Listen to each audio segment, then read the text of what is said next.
दर्शकबिन नमस्कार, म टप टिपिसी बुढा छेत्री। आजको विशेष भिडियोमा यहाँहरूलाई स्वागत छ। बलात्कार अभियोग लागेका अभिनेता पहल शाहको समय आज भएको छ। दर्शकबिन यस भिडियोप्रति बाल यौन दुरुपयोगको मुद्दामा भने 2.5 वर्षको कैद सजाय।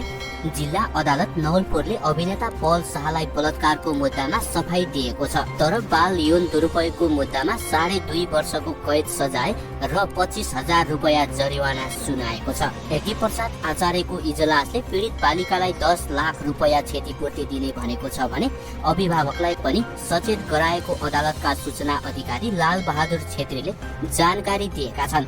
गत चैत्रमा कलाकार शाहले नाबालिग गायिका माथि जबरजस्ती करडी गरेको आरोप लागेको थियो। पीडितको बाबुले जाहेरीका आधारमा प्रहरीले मुद्दा अघि बढाएको थियो। उनीमाथि 12 देखि 14 वर्ष कैद सजायको माग गरेको थियो। अन्ततः नायक पहल शाहले जबरजस्ती करडीको मुद्दामा भने सफाई पाएका छन्।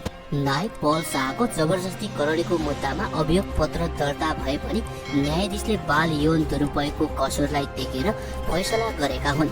न्यायाधीश यज्ञ प्रसाद आचार्यको इजलासले मंगलबार बहसपछि उक्त फैसला गरेका हुन्।